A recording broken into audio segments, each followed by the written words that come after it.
Lifts a 13-year-old arms embargo on Iran. How will the U.S. react to this latest development? Welcome back. As Iran welcomes the lifting of a 13-year-old UN arms embargo as a momentous day, uncertainties for the country and the region remain. Some people worry that Tehran could go on a buying and selling spree of conventional weapons, yet the country said any weapons purchased would be quote-unquote based on its defensive needs, and it will only sell weapons to countries that quote, won't misuse them. Meanwhile, the U.S. has threatened sanctions on any individual or entity that assists Iran's weapons program after it unilaterally reinstated the UN sanctions on Iran. But its traditional allies Britain, France and Germany abstained. So what is the implication of the UN decision for Iran and the region? What's behind the U.S. moves and what's China's role? Here, joining me for the discussion from Tehran is Professor Ahmed MOUSAVI, Professor of Political Science at the University of Tehran. In our Beijing studio, EINAR TANGEN, a former U.S. prosecutor and current affairs commentator. And also from Beijing, via phone, WANG HUIYAO, President of Center for China and Globalization. Professor MOUSAVI, let me go to you first. A 13-year-old ban lifted by the United Nations Security Council. As an Iranian, how do you feel about all this? What does the decision mean for Iran? Well, Iran has not been able to buy or sell weapons for 13 years. But out of the result of the nuclear deal that was signed in 2015, 5 years after that, Iran would be able to buy conventional weapons. And that deadline essentially expired on Sunday. For Iran, this is very important because we have to remember that Iran is living in a region where its rivals are buying massive amounts of weaponry, especially Saudi Arabia and Israel. And now, after 13 years, Iran is also able to buy conventional weapons. From what we hear, this is mostly going to be purchases from Russia and China, because the EU has its own separate sanctions on Iran. So this is mostly going to be purchases from Russia and China. So, EINAR, if the United States opposes this decision, as it previously did, can countries still provide weapons to Iran, Iran sell weapons to them? What do you make of this UN decision? Well, the UN decision, as was stated, was just something that was scheduled. The 5 years have passed. The JCPOA is still in effect, despite the fact that the U.S. unilaterally withdrew from it.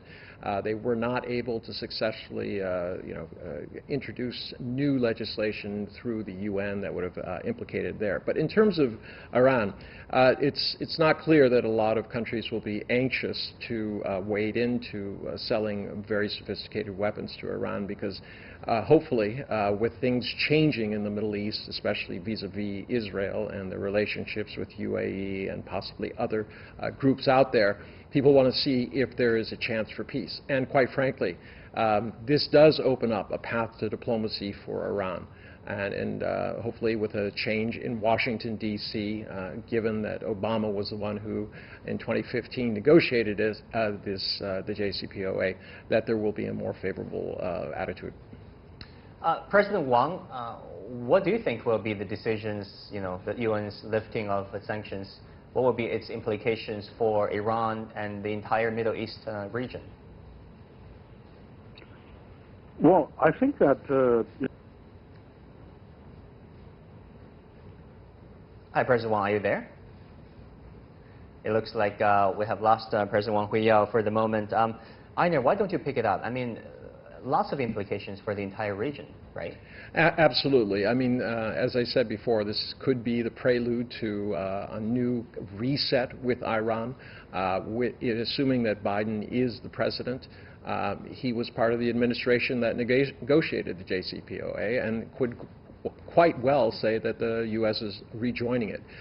There have already been very strong messages to Iran that if Iran goes back to the original agreement, because they've been enriching beyond the level that was contemplated in the agreement, that everything will snap back to normal, the U.S. will rejoin, and things will continue. The goal here, remember, is to prevent a nuclear arms race in the Middle East. It's known that Israel has numerous nukes. No one talks about it, but no one tries to hide it either. So the real issue here is making sure that there is not a nuclear-capable another nuclear-capable country in the region. Right. Professor MOUSAVI, as Iran celebrates the important day, some people, worry that Iran will go into a buying spree, buying and selling, conventional weapons. But Iran said any weapons purchased would be would be based on its defensive needs. How do you define defensive needs? What kind of weapons may be on Iran's purchase list? Well, first of all, let me say that Iran does not have a lot of cash to buy massive amounts of weaponry in the first place. The economy is not doing very well because of the U.S. sanctions. In fact, according to the World Bank, Iran only spent 2.3% of its GDP last year on military spending. So it's not very accurate to say that Iran is spending a lot of money on weaponry because it really simply doesn't have the money to do that.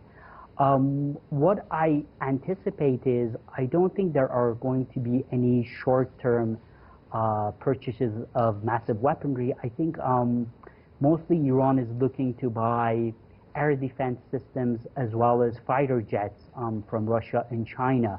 And apart from those two countries, I don't think other countries will be very comfortable selling weapons to Iran because Washington has already said that it's going to sanction any corporation that sells weapons to Iran. Regarding Iran selling weapons to other countries, on that front, Iran is actually not a major producer of weapons in the world, so I don't think there's going to be any movement there either. Yeah, because there are some concerns out there saying that, should the ban be lifted, as it has been, Iran could, quote-unquote, export defensive arms to other countries, organizations, such as some militant groups, including Hezbollah, which is designated by the U.S. as a terrorist organization. In regards to Hezbollah, Iran has already been providing them with weaponry regardless of the UN ban. So in terms of the UN ban expiring, I don't think it's going to have any real effect on Iran-Hezbollah relations because Hezbollah, it's a paramilitary organization, it's not a state, and Iran has already been providing them with weaponry in that regard. Nevertheless, in terms of Iran selling weapons to other states, I don't think that's going to happen very easily just because the United States under Donald Trump is putting a lot of pressure on Iran's neighbors, on Iran's friends, so that they cut ties with Iran. So it's going to be a difficult and complicated path. Well, President Wang HUIYAO, we understand that we have you back with us. China proposed a platform for multilateral dialogue, saying that there needs to be de-escalation of the situation and calling for mutual cooperation. How do you look at China's role in Iran's, especially in Iran's interaction with the region?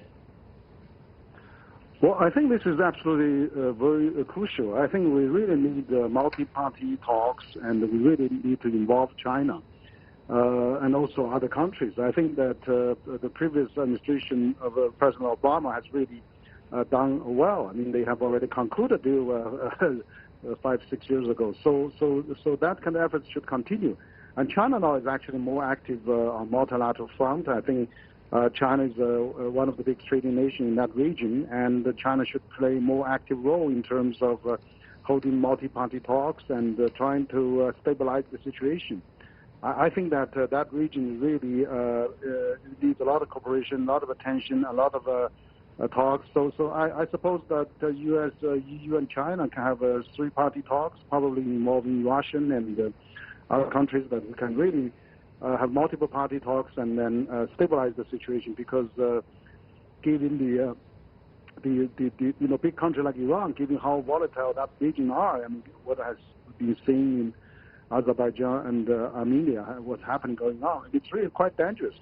And after all, Iran has already been sanctioned for the last 13 years already, and the UN, majority of UN members, including national security members, are not really in favor of a unilateral approach. I think it's high time we need a multilateral approach for the peace deal in Iran for a lasting one. Right, EINAR, the U.S. has been trying to stop the lifting of the arms embargo. U.S. Secretary of State Mike Pompeo warned on Sunday that the U.S. will slap sanctions on any individual or entity that assists Iran's weapons program. Tehran has hit it back at the U.S., saying that it will show, quote, the futility of the U.S. sanction and rhetoric on sanctions. Can U.S. sanctions deter potential buyers and sellers? What do you think? Absolutely, because you can't use the banking system to do it. It's very difficult. And that's another impediment to any kind of arms buying, unless they're buying directly from China or Russia. As was said before, there's a 2007 embargo, which both the EU and also the UK have in place that prevents some of this. But this is a very important event just because it normalizes things. And as I said, there is a path to diplomacy and doing this. I don't know that we need to take Pompeo's words as seriously if his president was going to be reelected. Yes, but short of that, I think there'll be a return to normalcy. Right. Professor MOUSAVI, U.S. Ambassador to the UN, Kelly Craft, has called Iran, quote, the single greatest threat to peace and security in the Middle East, unquote, saying that the United States will continue to hold Iran accountable, even if it means, the U.S. must act alone. What will be your response to this U.S. accusation? Well, actually, if we look at the facts, Iran has not attacked any other country in the past 200 years. In contrast, the U.S. has been in war for over 90% of its history. So it is kind of ironic coming from the U.S. ambassador, those words. I think on this front, the Americans have been isolated under Donald Trump. Very few countries agree with them on the fact that almost every country in the world, including the Europeans, believe that the nuclear deal was something constructive and positive and it should be kept in place. Nevertheless, Donald Trump has been trying to scrap it ever since he came into power. So I think a lot will depend on who the U.S. president will be. If Donald Trump is reelected, then I think we're going to have an escalation of hostilities between Iran and the United States. President Wang, do you think Europe and the United States are on the same page when it comes to Iran? Yes, this is really a great question. I don't think that EU, Europe, and the U.S. are on the same wavelength. I mean, the EU has already against the U.S. Had a proposal to extend sanctions, and a lot of European companies want to do business with Iran, and also I think they probably share more with China towards Iran than the United States. So I think also traditionally EU countries has more trade, more exchanges with Iran, and Iran used to have strong ties with Europe. So I think that it's in great interest of Iran and Europe, and also including China, U.S., and everyone to really sit down and have a great dialogues and talks and solve those issues. So I'm sure that if President Trump not going to solve this term, next term of new President Biden comes out, probably will solve that. So we really hope that we have a peaceful Gulf region and really have a peaceful solution for the Iran issue that caused so much fanfare in the last number of years. Right. Many thanks to our guests for today's discussion. Professor Ahmed MOUSAVI, Professor of Political Science at the University of Tehran, EINAR TANGEN, a former U.S. prosecutor and current affairs commentator, and Wang HUIYAO, President of Center for China and Globalization. With that, we'll come to the end of this edition of The Point. As always, follow us on Facebook and Twitter using the handle Beijing in Beijing. Download the CGTN app to watch our show, or go to YouTube and look for CGTN The Point. Thank you for watching. I'm Wang Guan in Beijing.